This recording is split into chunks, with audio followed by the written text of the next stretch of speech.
여러분 기다리셨죠? 저기, 오다가 전철 고장이 나가지고 시간이 지금 몇 시예요? 22분? 예, 12분 늦어졌습니다. 잠깐 기도하겠습니다. 하나님 아버지 감사합니다. 우리에게 주신 시간이 우리의 것이 아니고 하나님의 것인 줄 알고 잘 사용하고 주님의 뜻대로 이 시간을 잘 응용할 수 있도록 저희들에게 지혜를 주시옵소서. 이 시간도 우리에게 주어진 공부하는 시간, 특별히 또 하나님과 영적 깊이를 더해가면서 교제하는 시간으로 주님께서 인도해 주시옵소서. 예수님의 이름으로 기도합니다. 아멘. 여러분, 오늘 상당히 중요한 단원으로 들어갑니다. 증거주의 688페이지입니다. 증거주의 688페이지. 증거주의.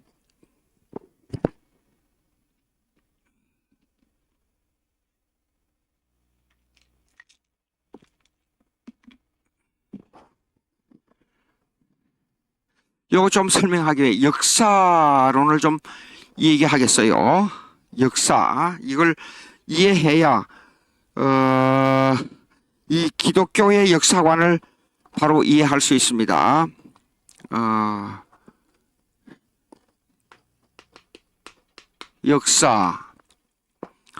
역사는 꼭 두 가지 종류가 있어요.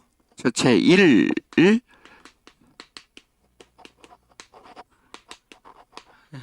독일 말인데요. 히스토리에. 그러면 요거는 시공간 사건을 말합니다. 시공간 사건. 히스토리에. 요거는 시공간 사건. 영상으로 찍을 수 있는 사건이에요.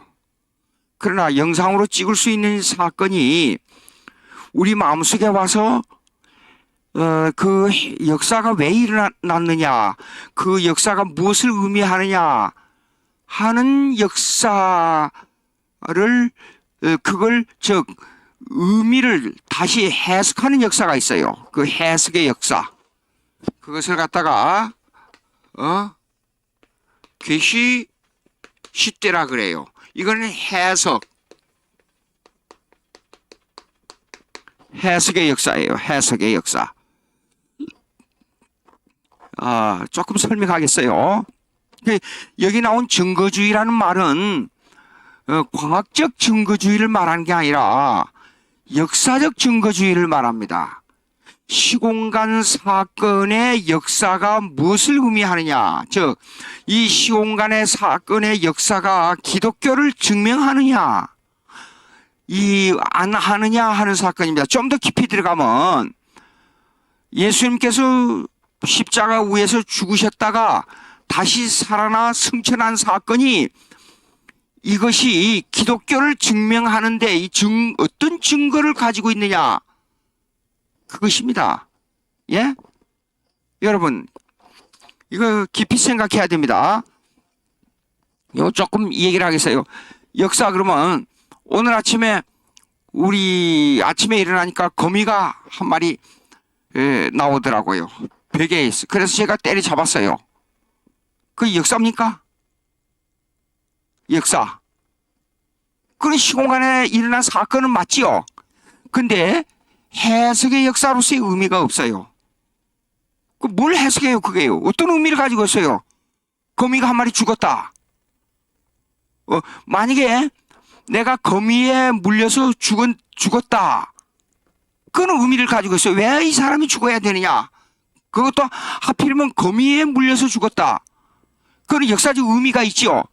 그러니까 역사는 반드시 시공간의 사건과 해석의 역사를 같이 동반해야 역사적 의미를 가지고 있는 거예요.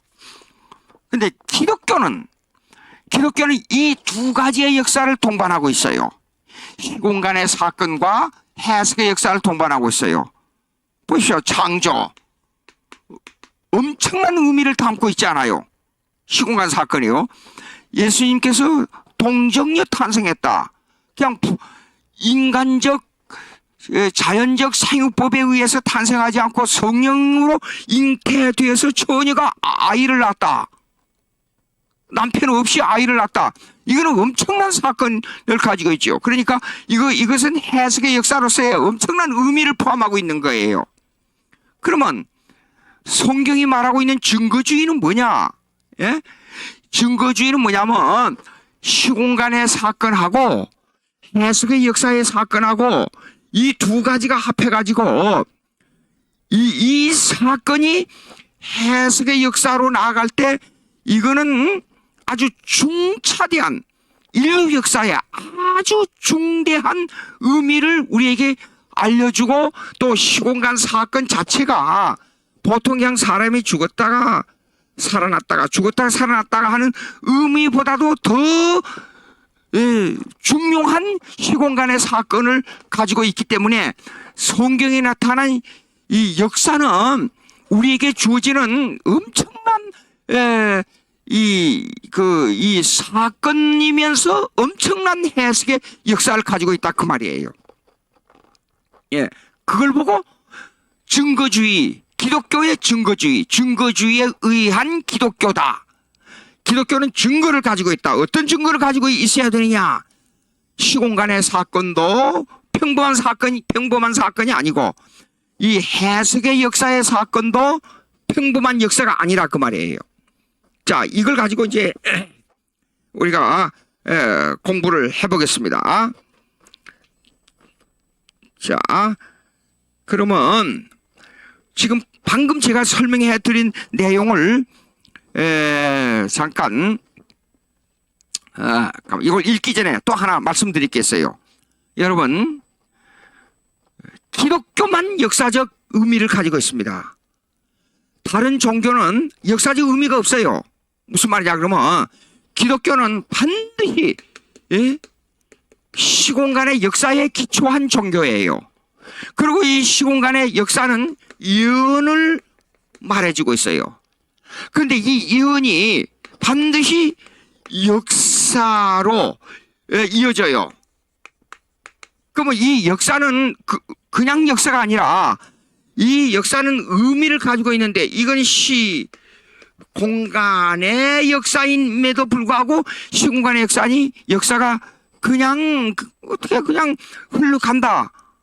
국가가 형성됐다.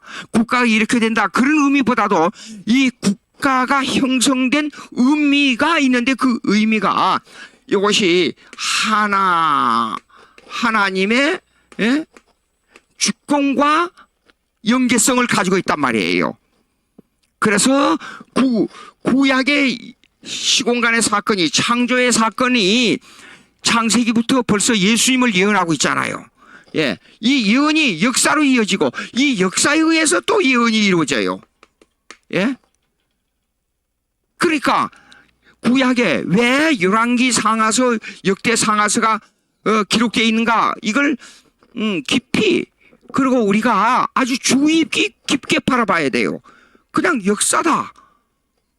시공간 사건이 이루어졌다. 거기서 끝나지 않고 이것이 이 역사가 그러니까 창세기가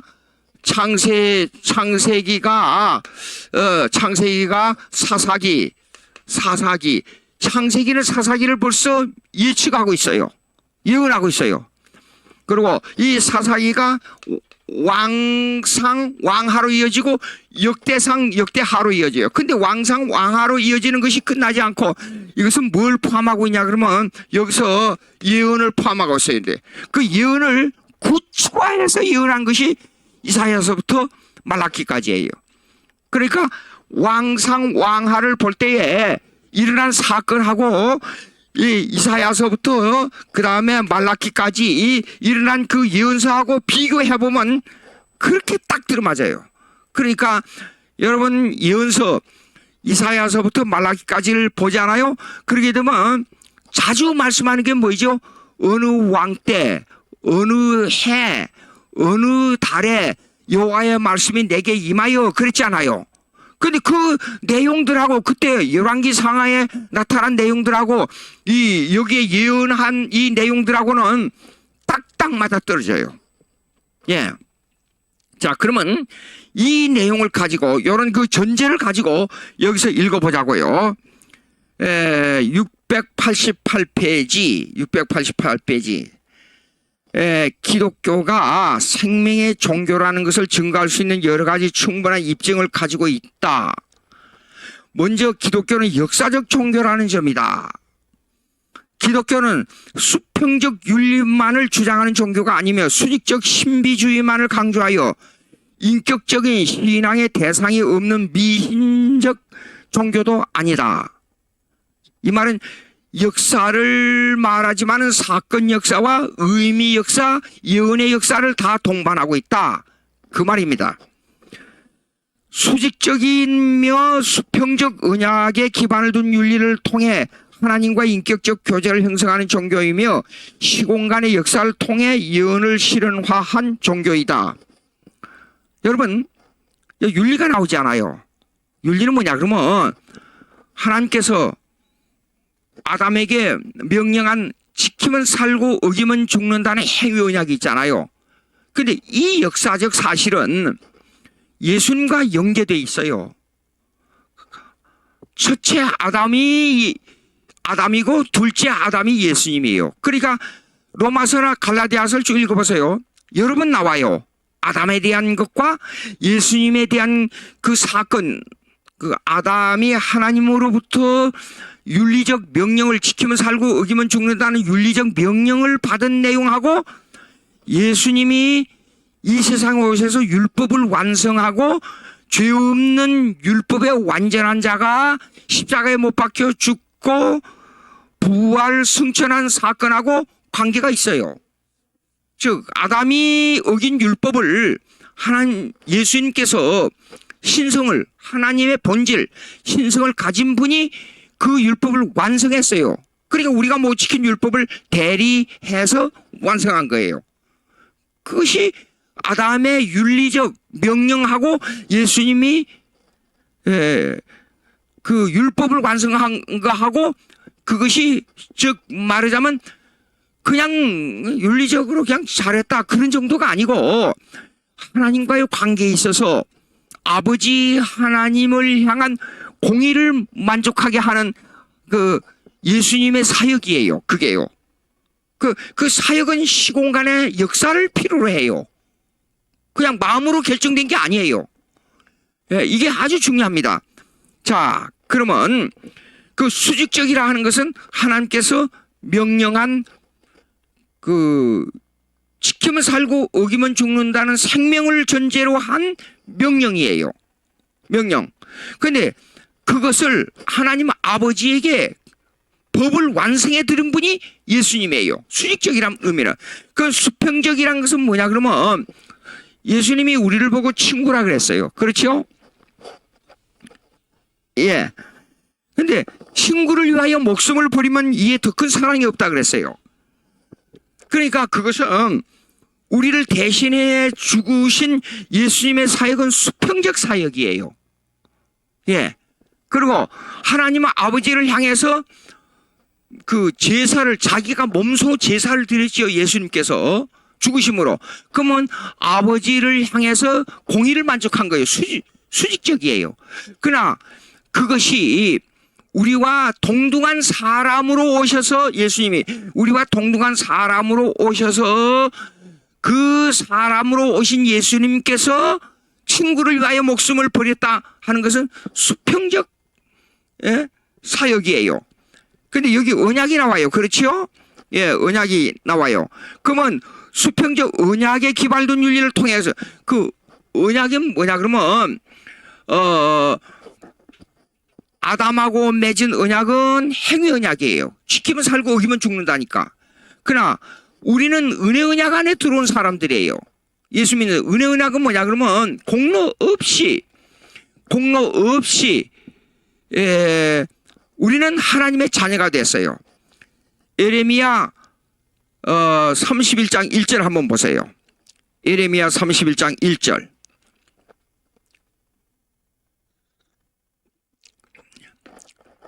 자 보세요.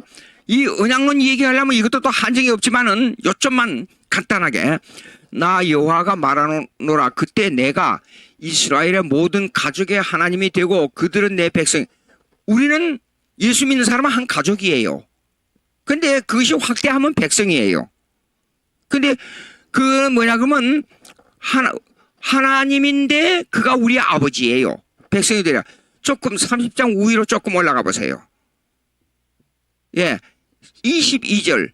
너희는 내 백성이 되었고 나는 너희 하나님이 되리라 그랬잖아요. 근데 이것이 이걸로 끝나지 않고 은혜 언약은 그냥 어디서부터 시작되냐 그러면 창세기부터 시작돼요.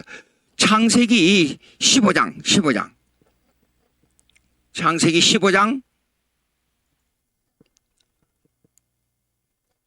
창세기 15장. 예, 쭉 보십시다. 아니, 너무 내려가지 말고, 예. 조금 2절, 3절, 예. 15장 3절, 4절, 예. 자, 보세요. 요거 나가보세요. 4절. 여호와의 말씀이 그에게 임하여 아브라함에게 임하여 그래요. 가라사대 사람은 너의 후사가 아니라 내 몸에서 날짜가 후사가 되리라. 이거는 아브라함의 아내인 사라를 두고 하는 말이에요. 그 다음에 조금 5절, 6절 내려가 보세요. 6절. 여호와를 믿으니 여호와께서 그 일을 그의 의로 여기고 그랬잖아요.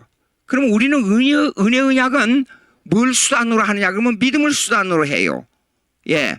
그 다음에 조금 내려가서 9절 내려가 보세요. 9절. 예. 그 다음에 조금 내고 이거 17장으로 넘어가야 돼요. 17장.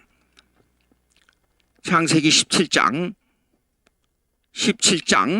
자, 하갈은 하나님의 언약 가운데 들어오지 않는 아내의 족속에 오늘날로 즉 이스마엘 족속 오늘날 중동 사람들이에요. 그 다음에 17장 2절 한번 보십시다. 내가 내 언약을 그랬지요. 언약을 나와 너 사이에 세워 너로 심히 번성하게 하리라 하시니 그러면 이 언약은 아까 15장에 읽었던 그 언약의 연결선상에 있어요.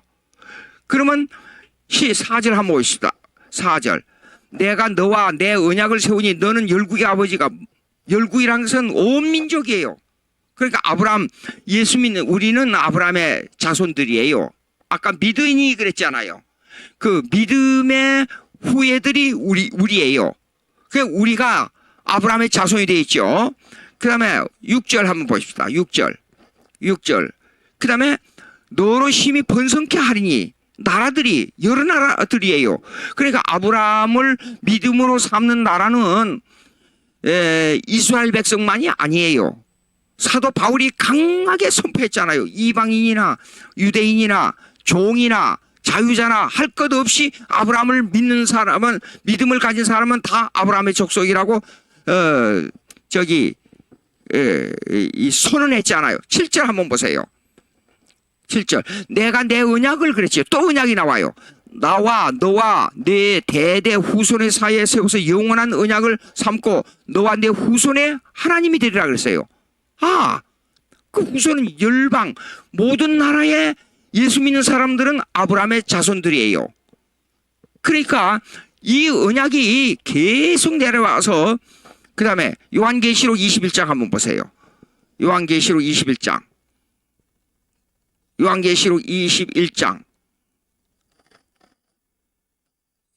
2절. 그 다음에 2절, 조금 더 내려가 3절. 그 다음에 있습니다. 3절 제가 있습니다. 내가 들으니 보좌에서 큰 음성이 나서 가로되 보라 하나님의 장막이 사람들과 함께 있음에 하나님이 저희와 함께 거하시리니 저희는 하나님의 백성이 되고 하나님은 친히 저희와 함께 계셔서 그랬어요. 하나님의 백성이 된다. 이게 은혜 언약의 내용이에요. 은혜 언약의 내용은 우리는 하나님 아버지의 백성이 되고 우리는 백성이 되고 하나님은 우리의 아버지다. 그게 은혜 언약의 내용이에요.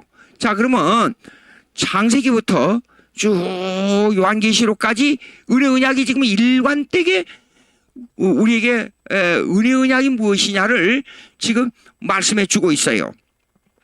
그러면 여기에 언약이 나오잖아요. 그러면 이 언약은 수평적 언약의 수직적이면 수평적 언약에 기반을 둔 윤리를 통해 하나님과 인격적 교제를 형성하는 종교. 다른 종교는 인격적 교제가 없어요. 인격적 교제라 하는 그 하나님의 개념은 하나님은 하나님으로서만 존재한 게 아니고 우리는 그 하나님을 아버지로 불러요. 아버지라고 그래요. 그러면 그 아버지는 또 우리에게 주신 구세주로서의 예수님이 있어요. 예수님. 그 본질은 똑같아요. 하나님 아버지나 예수님이나 똑같아요. 똑같은 하나님이에요. 근데 이름만 달라요. 근데 이름이 다르다는 것은 우리에게 들어온 인격적 의미가 있다 그 말이에요. 인격적. 하나님은 아버지로서의 교제의 인격이고 예수님은 우리와 구세주로서의 교제의 인격이에요. 성령은 우리 심령 속에서 이걸 공작하고 다스리는 자라고 구원을 적용하는 인격적 교제로서의 하나님이에요. 성령은. 이렇게 위가 달라요. 그래서 삼위일체가 됩니다. 그 말은 여기 보세요. 인격적 교제를 형성하는 종교이면 그랬어요. 불교에서 자기들이 만들어 놓고 불상 만들어 놓고 그 불상을 보고 아버지 그래요? 구세주 그래요? 없어요 그런 게. 자, 그런데 보십시오. 시공간의 역사를 통해 예언을 실현화한 종교이다. 아까 제가 설명했습니다. 그 예언의 역사는 있습니다. 그 예언의 역사는 예수님의 탄생, 율법, 아래 순종, 십자가의 죽음, 부활 그리고 재림 등의 사건을 확증하는 증거이다. 기독교만이 가지고 있는 종교의 개념입니다.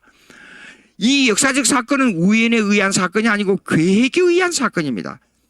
예수님께서 십자가에 못 박혀 죽으시고 다시 살아난 사건은 그냥 아이고 사람들이 죄 지어서 불쌍해서 내가 너무 사랑이 넘쳐서 빨리 가서 십자가에 못 박혀 죽어서 이 죄를 감당해야 되겠다.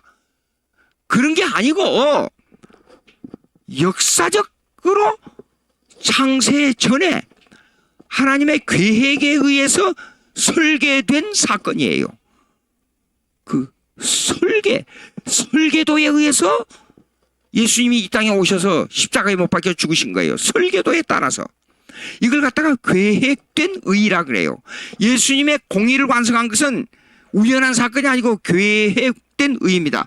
이거 뭐 수없이 제가 이 그림을 그립니다만 창세 있잖아요. 시간의 시작이잖아요, 여기요. 이 무시간 영원 속에서 이미 계획된 의인데 이거 예수님이 십자가에 죽어서 살아난 사건은 여기서 이미 프로젝트 설계도에서 이미 결정된 상황이에요. 이게 계획의입니다, 이거요. 예. 그런데 그 계획에 따라 인간들에게 미리 예언을 기록하게 하심으로 하나님의 뜻을 알리고 있었다. 그것이 증거입니다. 즉, 이 증거주의는 역사를 말합니다. 역사에 의한 증거입니다. 점쟁이가 10년 후에 일어날 일을 말함으로 그것이 맞아떨어졌다. 그게 아니고 시간 이전에 점쟁이는 시간 속에서 점을 치지 않아요. 시간 이전에 계획된 그 하나님의 이 설계도에 의해서 일어난 사건인데 이 사건이 그냥 일어난 게 아니고 점쟁이에 따라서 일어난 게 아니고 시공간 사건에서 예언하고 시공간 사건이 이루어지고 그 시공간에 의해서 예언된 사건이라 그 말이에요. 이게 아주 중요합니다. 예. 나아가 기독교만이 참된 종교임을 증명하기 위해 또 다른 방향들이 제시되고 있다. 그것은 자연세계를 통한 현재 미래 그리고 종말론적인 증거에 의존하고 있다. 그 증거주의를 살펴보자 그랬어요. 현재 미래 과거를 좀 얘기하겠어요. 여러분 기독교 입장에서 좀 생각해 보시기 바라요. 현재가 있습니까?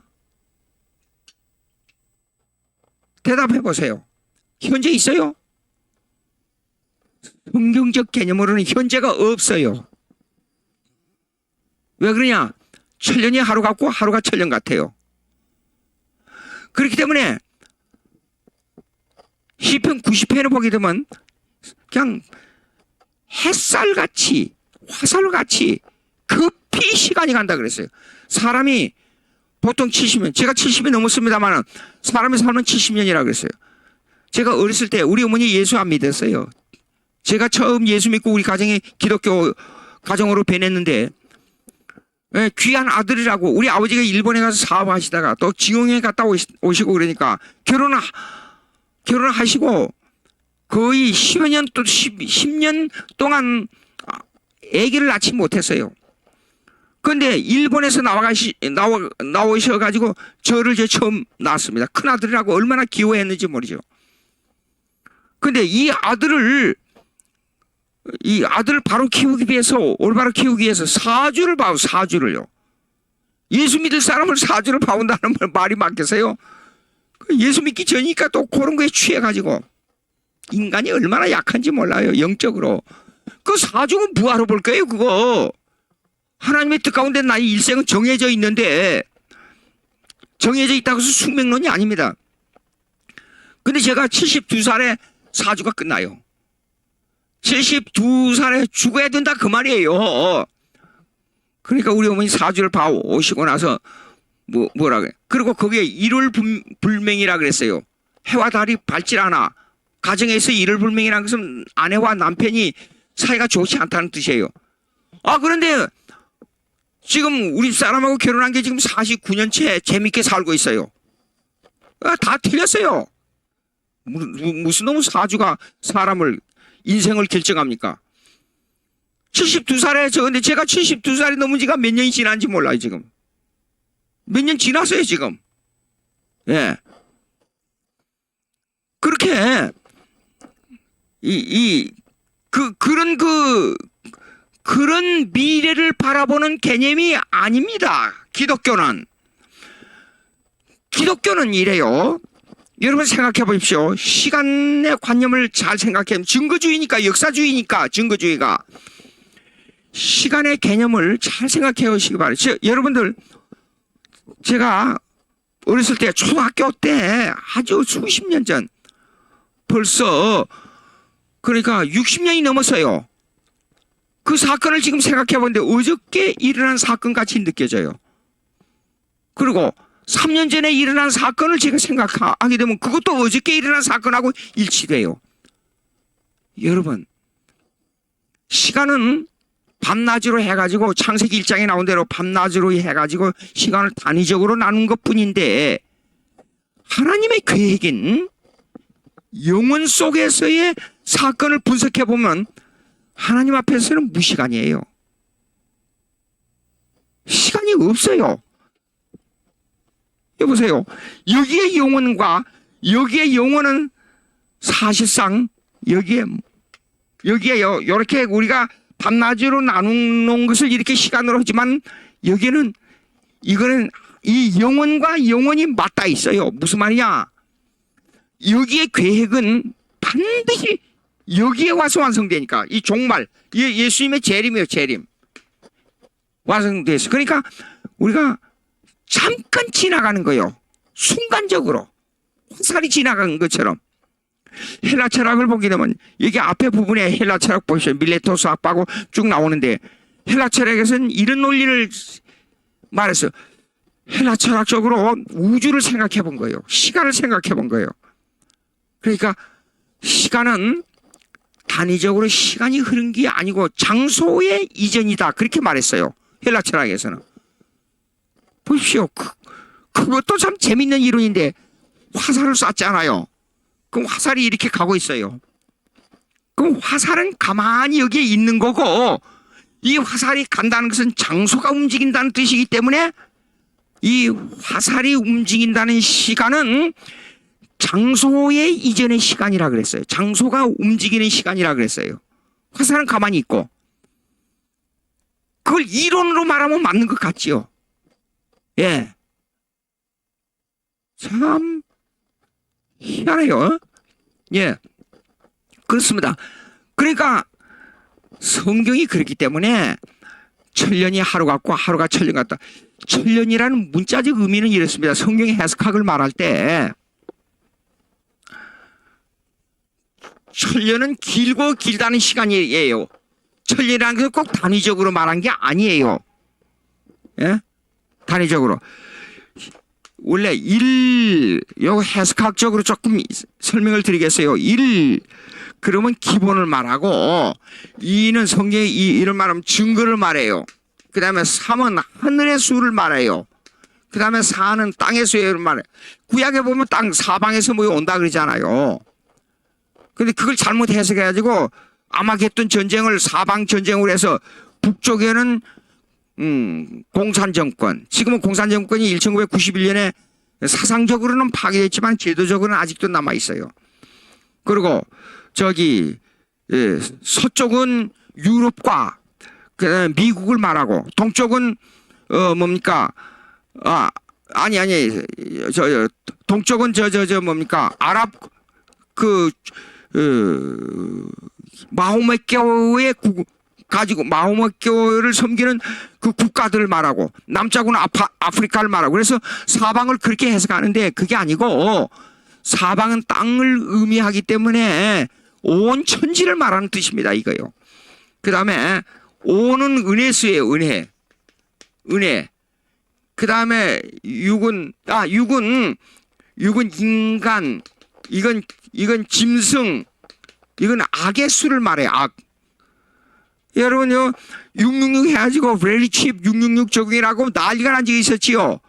그 의미를 모르고 그냥 666 숫자 놀이 하는 거예요. 그게. 이단들은 전부 숫자 놀이 하다가 이단으로 들어간단 말이에요. 이만이라는 좀 정신이 이상한 사람 있잖아요. 그 사람은 14만 4천을 꼭 그 문자로 본단 말이에요. 14만 4천을 의미로 보지 않고 성경 해석학 문화, 성경 문장학에서 전혀 엉뚱한 얘기를 하고 있는 거예요.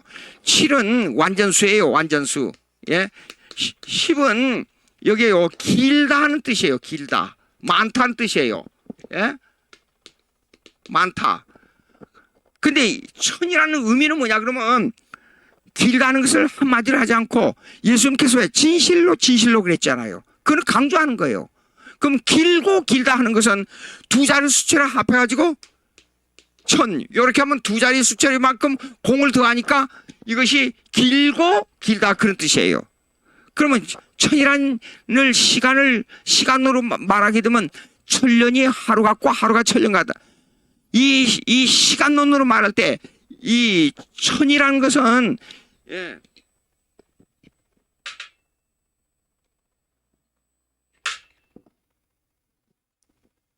잠깐만요. 열이라는 숫자는 길지만은 무한히 길고 길 것을 표시할 때 천으로 표시한단 말이에요. 이 시간이 수천 년이 될지 만년이 될지 그거는 모르지만은 그리고 또 구약에서 여러분 재밌는 게 있어요. 구약을 6천년으로 보지 않아요. 근데 요거 조금 이 얘기를 해야 되겠어요. 6천년으로 보는데 그것도 또 이 과학이 발달됨으로 말미암아 6천년이라는 시간이 깨졌어요. 구약을 6천년으로 본다는 것은 너무나도 어리석은 그 이론이에요. 왜 그러냐면 마이토칸드리아, 예? 예?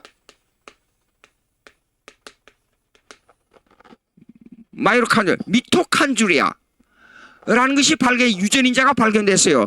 그러면 유전인자는 그 남자의 유전인자의 흐름하고 여자의 유전인자의 흐름하고 달라요. 그런데 구약에 나타난 남자들의 연대만 계산해서 보니까 6천년이에요. 그런데 여자들의 유전인자하고 다른데 여자들의 유전인자를 그 연대순으로 빼가지고 계산해 보니까 1만 년이 넘었어요. 구약의 역사가. 예? 요즘은 컴퓨터학이 발달돼 가지고 아주 이제는 자꾸만 과학이 발달됨으로 말미암아 성경이 역사적 진리를 가지고 있다. 즉 증거주의에 합당하다. 그것이 자꾸만 발견되고 있어요. 예. 자, 요거는 이제 나중에 또 이 문제는 창조냐 진화냐 하는 문제로 가지고 제 변증화 앞에 부분에 있습니다. 조금 들어가서 그러면 진화에 대한 비과학적인 하이포테시스 가정설이라는 것을 아주 신랄하게 비평해 놨어요. 보시면 아실 겁니다. 자, 요거 잠깐 넘어. 그러면 이 천년으로 넘어가서 천년이 무한히 길지만은 이것은 단 하루 같다 그 말이에요. 더 압축하면 이 시간에 흐른 이 시간은 무시간적이라 그 말이에요. 우리의 지나간 과거로 보게 되면 금방 지나가 버렸잖아요. 하루 같아요. 수십 년 살았지만은. 그러니까 요즘 제가 자꾸 느끼는 게 자꾸 하늘나라 생각해요. 내가 하늘나라에 주님을 만날 때가 몇 년이나 남았는가. 미국에서 목회할 때 장례를 여러 번 많이 치렀는데 꼭 장례 치를 때에 숨지기 전에 눈이 밝아지면서 말하는 사람들을 보게 되면 천사가 와서 나를 데려오라고 나를 하늘로 올라오라고 그렇게 말한다고. 하얀 옷을 입고 너무너무 아름답다고. 우리는 아무것도 안 보여요. 예. 그런데 누워있는 분이 이제 힘이 없어지니까 눈도 쉽게 뜰 수 없고 말도 할 수 없고 손도 움직일 수 없고 남아있는 게 귀로 들리는 거예요. 예. 계속 손가락으로 이렇게 하면서 천사가 와서 나를 오라고 그런다고. 자, 이제 증거주의에 대한 견해들 보시겠습니다. 1번 보세요. 1번 그 밑에 반쪽 가로 과거 증거에 대한 다드의 역사적 접근법. 슈에치 다드는 자유주의 신학자입니다. 성경의 역사관을 아까 제가 말씀드렸지요. 여기요. 사건의 역사와 해석의 역사를 놓고 일치선상에 놓고 볼 수 없다. 그렇게 주장하는 사람이 슈에치 다드예요. 자유주의 신학자들은 성경에 나온 예언과 역사를 꼭 분리해서 생각합니다. 여러분 이렇습니다. 왜 기독교 변증학, 기독교 험증학 이게 중요하냐 제가 말씀드리겠어요. 아주 그럴싸한 말을 많이 하죠. 그런데 보면 성경을 부정하는 말을 합니다. 제가 참 이런 말을 해서 안 됐지만은 여러분 TV에서 설교 자주 듣지요, 여러분들요. 근데 제가 TV에서 보면서 설교를 들으면서 이런 내용을 자주 접해요. 여러분, 부활 사건이 중요합니다. 중요하죠. 근데 그 뒤에 연결하는 거 보십시오. 이 증거주의 입장에서 제가 좀 설명을 하기 위한 겁니다. 부활 사건은 여러분 생활 속에서 그 의미를 깊이 상고해야 됩니다.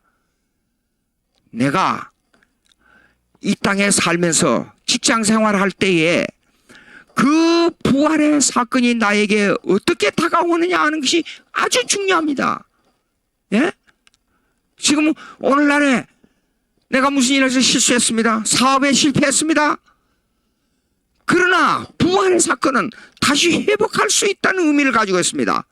죽은 사람이 살아났기 때문에. 예? 회복할 수 있다는 그것을 바라보고 그 예수님의 부활이 우리의 심령 속에 와서 그 실패한 사업을 다시 회복한다는 부활을 기억하시기 바랍니다. 여러분 어때요? 예? 그런 설교가 그런 내용을 담고 있는, 또 그렇게는 말하지 않지만은 그런 내용을 담고 있는 설교를 많이 TV에서 제가 봐요. 그것이 슈에치 다드가 말하는 사건, 부활의 사건 역사와 해석의 역사를 일치하지 않게 본다는 겁니다. 예? 여러분 어때요 지금? 제가 설명하는 게 이해가 되시는지 모르겠어요. 부활의 사건은 증거주의를 가져야 되기 때문에 실제로 예수님이 죽었다가 살아나시고 부활하신 사건이 역사적 사건으로 들어와서 그 역사적 사건이 나에게 똑같이 적용되는 역사적 사건으로 인식해야 된다 그 말이에요. 의미적으로 인식하면 안 된다 그 말이에요. 사위 망한 걸 다시 살아난 것을 부활의 사건으로 연결시킬 수가 없다 그 말이에요. 즉 내 개인의 신앙으로 연관시켜 보겠어요. 예수님께서 십자가에 죽으셨잖아요. 부활하셨잖아요. 나도 똑같이 부활합니다. 내 생활에서나 어떤 사업에서나 내 마음이 타락했다가 다시 돌아온 사건하고는 사건에다가 연결시키기보다는 그것도 의미가 있죠. 의미로 볼 때는 그게 의미가 있어요. 의미만을 볼 때는. 그러나 사건 역사를 의미로 해석하는 역사와 연결시켜야 된다는 말이에요. 예? 예수님이 부활한 것처럼 저도 부활합니다. 예수님이 하늘나라에 가 계시서 하나님 우편에 계시서 우리를 위하여 기도하고 계시죠. 예?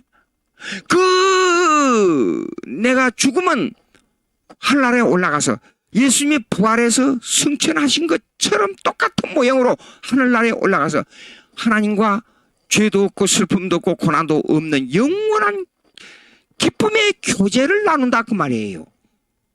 그것이 천국의 사건은 환상이 아니고 꿈이 아니고 어떤 사건이 아니고 아니 어떤 그냥 의미만이 아니고 역사적 사건으로 이루어진다 그 말이에요. 그런데 보십시오. 쉐치다드는 이 사건 역사와 보십시오. 예? 히스토리에 이 사건 역사와 그 다음에 해석의 역사 계시시 때 계시시의 때 해석의 역사를 분리해서 생각한다 그 말이에요. 분리해서 성경을 하나님의 말씀으로 받아들일 수 없다는 말입니다. 왜 구약과 신약에 있어서 역사적 사건을 나열했느냐 하는 것을 우리가 깊이 생각해야 돼요. 자, 이 정도 했으니까 읽어보시면 제가 여러분 설명이 됩니다. 있습니다. 688페이지 제일 밑에 보세요. 다드의 역사주의는 신론 중심의 역사관이 아니고 기독론 중심의 역사관이다.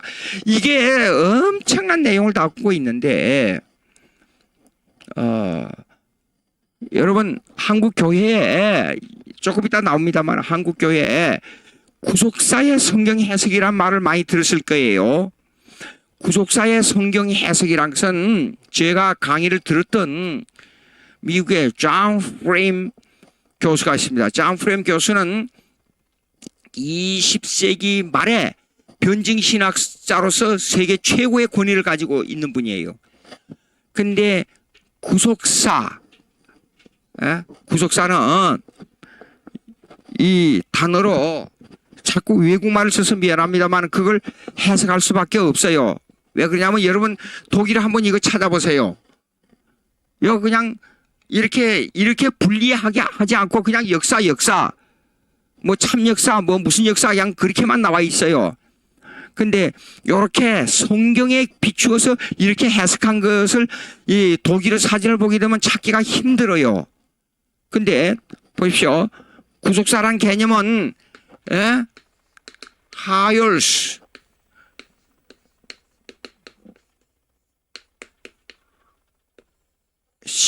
하열스 계시시대라 그래요. 여러분 보세요. 계시시대 있죠. 요 계시시대하고 똑같죠. 성경의 사건 역사를 무시하고 해석의 역사만 보자 그 말이에요. 얼마나 위험해요. 예수님 부활한 사건은 시공간에서 사건이 아니고 내 마음속에만 가지면 된다. 그것이 시치다드예요. 만약에 사건 역사를 부족하게 되면 우리가 천국에 가서 실제로 우리가 경험하는 천국을 무시해도 된다 그 말 아니에요? 얼마나 무서운 얘기입니까? 근데 이것이 말을 아주 좋은 말을 쓰니까 거기에 넘어간다고요. 잘못 생각하면. 하열스라는 말은 거룩이란 뜻이에요. 거룩.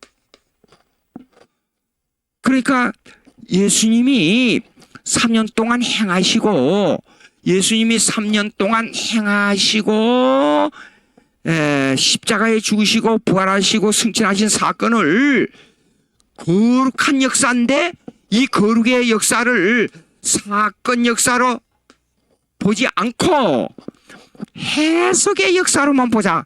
그것이 구속사예요. 잘 생각하세요. 잘 생각하세요. 깊이 생각해야 됩니다. 예? 이것을 이렇게 저하고 똑같은 내용으로 분석해서 이것이 자유주의 신학 20세기의 아주 극단적인 자유주의 신학이라고 규정하신 분이 미국의 존 프레임 교수예요. 존 프레임 미국 웨스트민스터 신학 교수예요. 존 프레임 존 프레임 교수예요. 여러분 원하시면 이분이 지은 책을 구할 수 있어요. 근데 그 말이 한국말로 번역됐다는 말을 들었어요. 그 책이 뭔가니 철학과 신학의 서구 철학과 신학의 역사, 서구 철학과 서양 철학과 신학의 역사, 20세기 신학의 자유주의 신학의 그 보게 되면 나와요. 그러면 이걸 영어로 쓰게 되면 이렇게 돼요. The history of the philosophy and theology. 이 책이에요. The history of the philosophy and theology. 웨스턴, 미안합니다. of the western. 서양 철학과 신학의 역사. 서양 철학과 신학의 역사라는 책, 존 프레임이 지은 책을 보게 되면 분명히 C.H. 다드의 하열시키실 때 구속사는 자유주의 신학이다 하면서 제가 방금 말씀드린 내용하고 똑같은 내용으로 설명하고 있어요. 즉 역사를 사건 역사를 무시하고 해석의 역사에만 강조점을 두고 있다.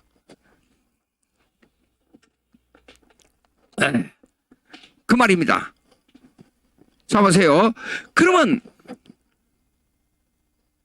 역사를 말할 때에 우리는 성경의 역사를 말할 때 창세기부터 요한계시록까지 전체적인 역사 개념을 사건 역사와 함께 해석의 역사를 동일선상에 써놓고 해석해야 돼요. 그렇죠? 분명하지요. 그러나 내가 천국에 가서 실제적으로 내가 천국에 가서 역사선상에서 천국에 가서 하나님의 자녀로서 영광을 누릴 거 아닙니까? 만약에 그 역사를 해석의 역사와 사건의 역사를 분리하게 되면 그거 어떻게 되겠어요? 예? 천국이 희미하게 그 천국이 확신을 가지고 믿어져야 우리가 마음대로 하나님의 자녀로서 일을 할 수 있지. 글쎄요. 옛날에 우리 아버지한테 그렇게 전도할 때 천국이 얘기하게 되면 글쎄 천국에 가보지도 않고 죽어보지도 않고 어떻게 아는지 모르겠다. 30년을 그렇게 가정 예배 때마다 중매했는데도 그렇게 말씀하니 기가 막힌 거 아니에요? 사람 좀 환장합니다. 막 가슴이 타요 그냥. 그런데도 성령이 역사하시니까 예수 믿고 천국에 갔잖아요. 신앙 고백하고 마지막 천사를 보고 그렇게 얼굴이 밝아져요. 이야 참 여러분 그렇습니다. 그러면 보십시오. 그러면 구약에 나타난 역사, 창세기의 역사, 모든 역사의 개념에 관계없이 이거는 하나님 신론 중심, 하나님이 역사를 다스리니까 하나님 중심의 역사관이에요. 그런데 예수님께서 3년 동안 일하는 그 관점으로만 보자. 그것이 무슨 역사관이냐? 바로 하열수 교시 때 역사관이에요. 구속사관이에요. 구속사. 해석의 역사로만 하지 구약에 일어난 사건 역사에 빼버리고 예수님께서 일하신 그 거룩하고 진리를 위해서 목숨을 버린 그것만 생각하자. 그것이 기독론주의의 역사관입니다. 여러분 생각해 보세요. 예수님이 우연히 오셨어요? 예? 하나님의 아까 말씀드린 대로 여기에 하나님의 계획에 의해서 예수님이 오셨지. 보십시오. 갈라디아서 보세요. 3장에 읽어보세요. 때가 참에 예수님은 때가 참에 오셨다 그랬어요. 때가 참에. 역사를 주관하시는 하나님의 계획에 의해서 오신 거예요. 그러니까 기독론 중심의 역사관이 아니, 역사관만 주장하는데 3년 동안 일한 그것만 가지고 거룩의 역사를 보고 해석하자 그 말이에요. 예, 그 역사관은 뭐냐면 즉 예수님 중심으로 아브라함을 바라보고 예수님 중심으로 미래를 바라보자는 역사관이에요. 그런 신적 작정의 역사관이 아니에요. 여기에서 계획에 의해서 요 종말을 바라보는 그 역사관이 아니라 그 말이에요. 이거는 기독론 신론 중심의 이렇게 바라보는 것은 신론 중심의 역사관이고 3년 동안 일한 것만 가지고 바라보는 것은 기독론 중심의 역사관이에요. 그렇기 때문에 구속사라는 개념이 얼마나 흡수한지를 알 수가 있어요. 그 원대한 우주론적 신학에 기초한 역사관이 아니기 때문에.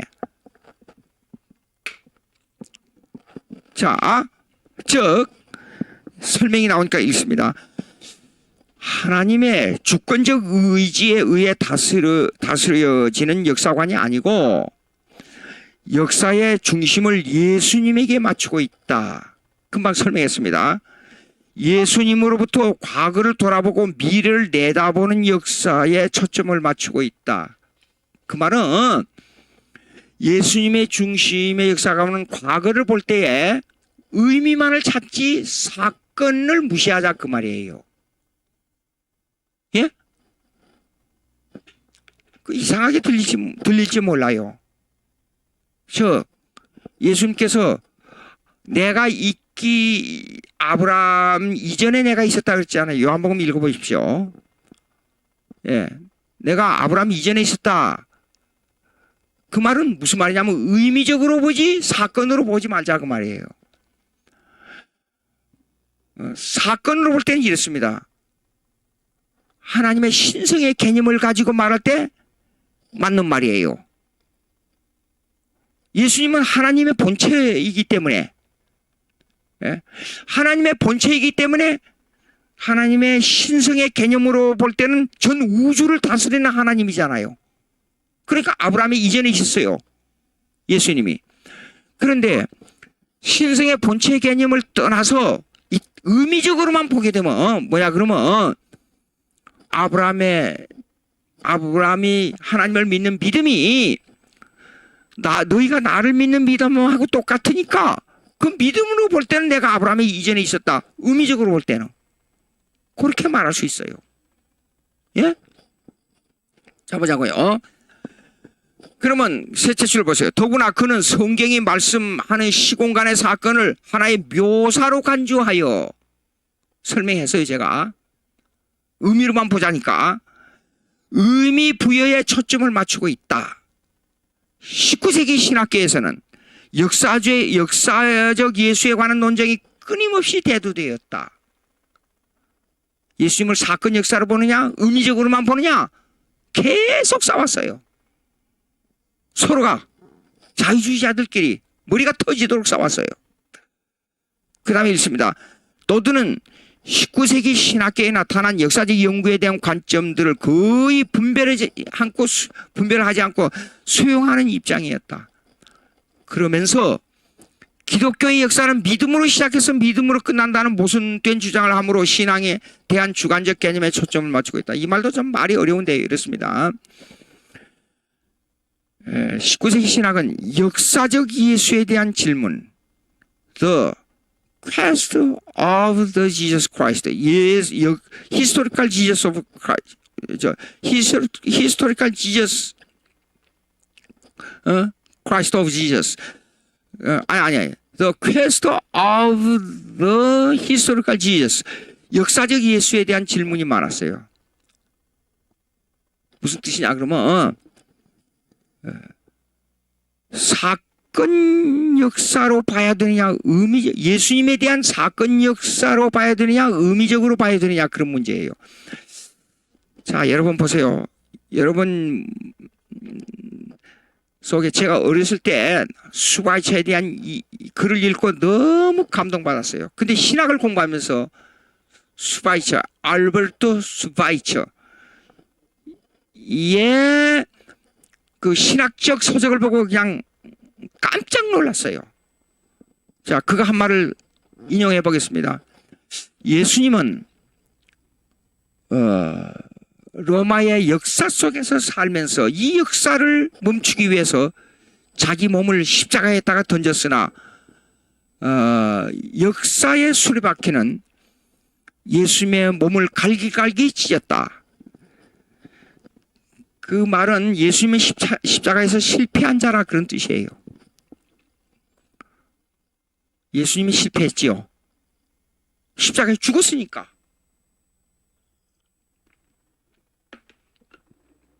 맞아요? 아니에요. 예수님은 이 땅에 오셔서 십자가에서 몸이 찢겨 죽어서 부활해야만이 하나님의 뜻을 이루게 돼 있었어요. 예? 그런데 알베르토 스바이처는 19세기 역사주의 신학의 기초를 둔 그 신학을 본받아서 예수님을 십자가에서 죽음으로 말미암아 로마의 정치, 그 로마 황제에 대한 정치적 그 압제를 멈추기 위해서 십자가에 죽었다 이게요. 그런데 로마 황제의 역사가 예수님의 몸을 찢어버렸어요. 그래서 예수님을 실패자로 보는 거예요.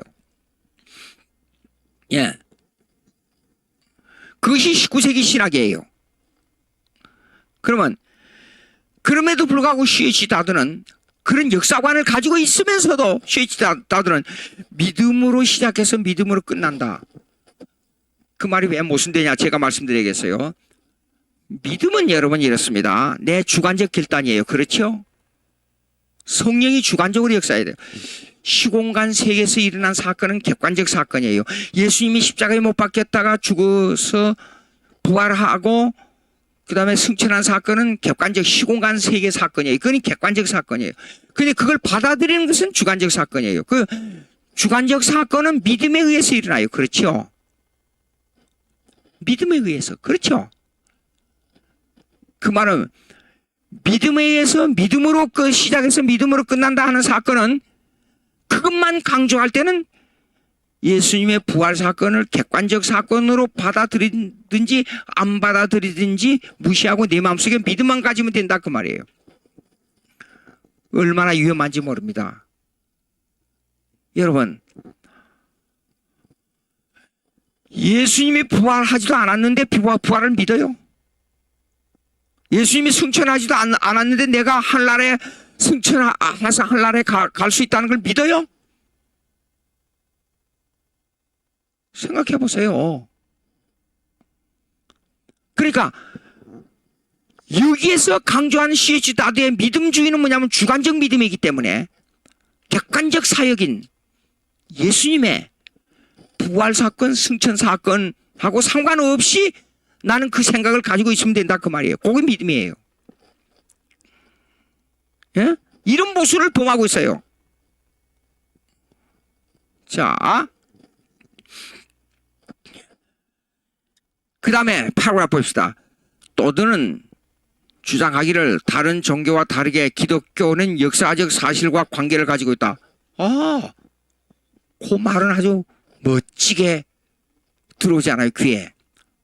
왜냐하면 기독교는 하나님께서 실제적 행동으로 자신을 계시하신 사건들이 인간을 구원하기 위해 형성된 화근에 의존하기 때문에, 잘 말해놓고 화근에 의존하기 때문이다 그랬어요. 예, 화근은 어떤 사람이 1 더하기 1은 2라고 말했어요. 근데 나는 1 더하기 1은 2가 아니야. 틀렸어. 1 더하기 1은 1.9야. 왜 1.9냐? 그럼 그 사람하고 나하고 틀리지만 내가 1.9를 화끈하게 강조하게 되면 그게 맞는 말로 돼요. 예수님의 부활 사건이 시공간 사건의 역사적 사건이지만은 내 확인에 의해서 결정되지 사건에 의해서 결정되지 않는다. 그 말이요. 내 확인에 의해서 결정되기 때문에. 예? 확인에 의존하기 때문이다. 여러분, 단어 하나에 아주 중요하게 생각합니다. 제가 그 복음 방송 설교를 이렇게 들으면서요, 자꾸 말을 바꾸려고 그래요. 성경에 나온 내용의 말을. WCC를 이전에 WCC를 반대하기 위해서 제가 WCC는 사입이다 하는 책을 썼는데, 그걸 정광 목사님이 저를 보고 그때 50권인가 100권인가 갖다 달라 그러더라고요. 그래서 시내 모처에서 만났어요. 근데 그 값을 배나 더 줘요. 그 왜 그렇게 많이 사가느냐 하니까 나눠줘야 된다고 그래요. WCC 반대 운동하는데 이제 그것을 하기 위해서. 그 왜 WCC를 반대해야 되느냐? WCC는 종교적 언어를 바꾸자 그래요. 여러분 깊이 생각해야 됩니다. 여기에 요 보시오. 언어의 장난을 하고 있잖아요. 여기 지금. 화근은 무슨 화근이에요? 역사적 사건에 의한 화근이 돼야지 내 주관적 사건에 의한 화근이 돼서는 안 된다 그 말이에요. 만약에 삼위일체라는 단어를 이위일체라고 바꿔보세요. 기독교가 파괴돼 버려요.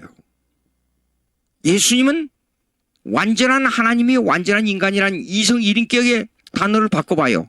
이성 1인격이 아니고 삼성 1인격이라고 바꿔봅시다. 기독교가 파괴돼 버려요. 중요한 얘기입니다. 그러니까 말장난 하는데 그럴싸하게 들리는 말장난에, 근데 요즘 제가요 좀 이상한 말 같지만요, 여러분 들어보십시오. 내가 이런 비평하게 되면 저를 보고 욕하는 사람들이 많을 거예요. 자꾸 왜 성경에 나오는 말을 이상한 말로 바꾸려고 그래요? 예? 제가 미국에서 공부할 때 볼코프에 관한 이 얘기를 많이 들었어요. 뭐 보수 신학교에서 볼코프를 옛날 사람이라 해가지고 볼코프를 무시하는 이론이 나온다 그러더라고요. 깜짝 놀랐어요. 예? 20세기 최교과서를 말하는 조지신학자인데 볼코프가 말하고 있는 예수님의 적극적 순종과 능동적 순종을 비평하고 나왔다 그래요. 그건 역사 종교개혁 이후에 역사적으로 예수님의 순종성을 역사적 신앙 고백에서 규정해 놓은 사건이에요. 사건이 아니라 규정해 놓은 신학이에요. 웨스민스터 신앙 고백서에 율법의 완성 예수님, 그 다음에 스스로 몸을 던져 제사 지낸 사건, 그거 두 가지를 능동적 순종과 수동적 순종의 웨스민스터 신앙 고백서에 얘기하고 있어요. 목사 안수 받을 때 첫째, 성경 하나님 말씀을 믿습니다. 우리 이 웨스민스터 신앙 고백서는 성경을 잘 해석한 건 믿습니다. 두 가지 서약 해놓고 왜 웨스민스터 신앙 고백서를 반대합니까? 예? 이상한 일이 벌어지고 있어요. 이상한 일이. 우리가 신앙을 가진다는 것은 아주 심각한 문제입니다. 진짜 영원히 죽느냐 영원히 멸망받느냐 하는 사건하고 관계를 가지고 있어요. 예? 자, 보세요. 그런데요, 셋째 줄 보십시오. 그 다음에 신약 성경의 복음서에 나타난 사건과 교훈은 과거의 이야기가 아니고 현재 우리에게 일어나고 있는 본과 같은 내용들이다. 이거 C.H. 다드가 한 말입니다. 아까 제가 얘기했죠. 부활을 현실에만 적용시키는 내용이에요. 내가 죽었다가 살아난 예수님의 사건은 내가 사업에 망했다가 다시 회복하는 사건과 관계를 가져보십시오. 예? 그 적용한단 말이에요, 그거요. 자, 그러나 있습니다. 이러한 언급을 자세히 살펴볼 필요가 있다. 그의 주장은 성경이 밝혀주고 있는 과거, 현재, 그리고 미래에 대한 일치된 역사관을 강조하는 내용이 아니다. 성경의 사건 역사 있죠? 사건 역사. 여러분 보십시오. 예수님이 우연히 이 땅에 오셨어요. 구약에 얼마나 많이 예언했어요. 근데 그 예언은 역사를 통해서 예언했잖아요. 예? 그리고 배경사가 있어요. 구약의 배경사는 성경에 안 나와 있어요. 일반 역사의 배경사도 찾아보면요. 여러분, 미국의 클라인 교수가 있어요. 클라인 교수. 그분이 구약학자입니다. 근데 그 배경사, 그 어떤 사건에 대한 배경을 설명하고 있어요. 예? 그러니까 성경 해석을 할 때는 세 가지가 절대적으로 필요해요. 첫째, 교리적 배경, 신학적 배경. 성경 문장 하나가 딱 나와 있어도 주는 그리스도시요 살아계신 하나님의 아들입니다 하는 것은 그냥 보고 말로 하는 게 아니라 그리스도, 주는 그리스도, 주님이 그리스도라는 그리스도에 대한 역사적 배경이 있다니까요. 교리적 배경이 있어요. 예? 교리적 배경이 뭡니까? 그리스도 그러면 기름 부음 받은 자라는 교리가 있어요. 그 뭐냐면 그것이 역사적으로 인물로 나타나는데 그리스도는 것은 기름 부음 받은 자는 구약의 역사적 인물이 뭐냐 그러면 왕직, 제사직, 선지자직이에요. 이 사람들은 실제적 인물이에요. 역사적으로. 이런 배경사가 있단 말이에요. 교리적 배경, 역사적. 근데 이것을 해석하기 위해서는 그리스도라는 단어를 히브리어나 헬라어로 분석할 필요가 있어요. 그래서 성경을 해석할 때는 교리적, 그 다음에 역사적, 그 다음에 원문, 텍스추얼리즘이라고 해요. 예? 원문에 대한 문제 세 가지를 꼭 필연적으로 분석해 봐야 돼요. 예? 자, 그런데 이 사람이 말하는 과거, 현재, 그리고 미래에 대한 일치된 역사관을 무시한다 그 말이에요. 시치다드가. 그것이 바로 하열스케시 때 예수님에만 초점을 맞추지 구약의 역사하고 초점을 안 맞춘다 그 말이에요. 하열식, 그건 구속사과, 구속사의 개념이에요. 그게. 그러면 구속사적으로 성경을 해석해야 된다. 구속사적으로 성경을 해석해야 된다. 그렇게 되면 어떤 의미가 있는 줄 알아요? 그러면 구약의 역사, 예수님께서 행하신 역사, 시공간의 역사, 그것을 해석해 주는 그리스도시요 살아계신 하나님의 아들이라는 해석의 역사와 따로 떼놓고 생각하자 그 말이에요. 대단히 위험합니다. 대단히 악마적인 요소가 들어있습니다. 예? 생각해봐요. 그 역사적 사건은 도래할 천국의 역사와 관계를 가지고 있는 거예요. 만약에 그걸 떼놓고 사건의 역사와 해석의 역사를 떼놓고 생각하게 되면 어떤 문제가 생기느냐? 실제적으로 앞으로 내가 죽어서 하늘나라에 가서 영원한 하나님 나라에서 행복을, 기쁨을 누릴 그 사건하고 무관하다 그 말이에요. 여러분은 어때요? 구속사. 근데 구속사라는 책을 한국에서 나온 서점에 가서 이렇게 보니까 구속사의 개념을 모르고 구속사라는 책을 써놨는데 성경의 역사를 써놓고 구속사라 그래요. 참 바로 가르쳐야 될 문제가 있어요. 바로 우리가 알아야 될 문제가 있어요. 자, 시간이 다 됐습니다. 보십시오.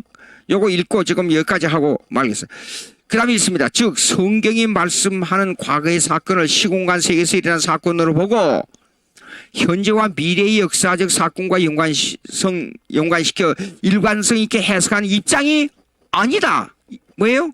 구약의 역사, 예수님의 역사, 그리고 이 역사를 역사적으로 해석하는 사건, 즉 하나님의 주권적인 사건하고 관계를 없이 하고 단편적으로 예수님의 그 3년 동안 일한 사건만 가지고 현실에 적용하는 일로만 하자. 그것이 구속사의 역사관이에요. 그러니까 예수님의 부활 사건은 역사선상에서 구약에 꼭 예언한 사건하고 그 사건에 기초해서 죽었다가 살아났다가 부활한 사건하고 그걸 안 받아들일지라도 여러분 마음속에 부활의 개념을 가지고 사업이 망할 때 다시 일어날 수 있던 부활의 개념, 병들었다가 기도해서 다시 일어날 수 있다는 개념을 가지면 됩니다. 그런 달콤한 말로만 가지고 가르치는 잘못된 역사관, 이거 이렇게 하면 안 된다 그 말이에요. 복음서에 나타난 역사적 사건을 하나의 묘사, 복음서에 나타난 사건들이 많잖아요. 예수님이 물로 포도주를 만들고 죽은 사람을 살리고 병자를 일으키고 바다를 잔잔케 하고 물 위로 걸어가고 많잖아요. 엄청나게. 죽었다가 다시 살아나시고 부활하신 후에 또 승천. 아니 여러분 보세요. 죽었다가 다시 살아나신 분이 문을 닫아놨는데 문도 열지 않고 들어와 버렸어요. 가능한 일이에요? 그리고 분명히 도마가 예수님을 몸을 만졌잖아요. 여기 못자국, 옆구리 못자국 만져보니까 상처가 있잖아요. 그리고 그 자리에서 엎드려져서 신앙 고백했잖아요. 그런 분이 보십시오. 고기를 구워가지고 생선을 구워가지고 조반을 잡수 있었다 그랬어요. 그러니까 완전히 이분은 영화되고 영적으로 변해버린 육체, 심화된 육체인데 영적으로 변해버린 육체. 예. 그 역사가 우리에게 똑같이 적용된다 그 말이에요. 이걸 무시하면 되겠어요? 잘 생각하시기 바랍니다.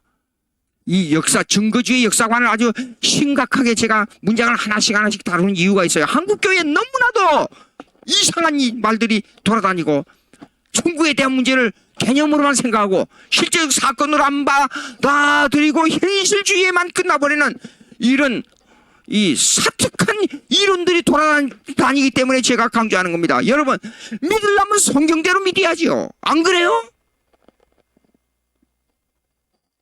예. 점심 식사하고 또 시작하겠습니다. 기도하겠습니다. 하나님 아버지 감사합니다. 우리 예수 잘 믿게 도와주시옵소서. 성령이 우리의 심령을 감화감동시켜 주셔서 우리는 날마다 죄를 범하고 있지만 하나님의 자녀라는 신앙 고백을 가지고 있습니다.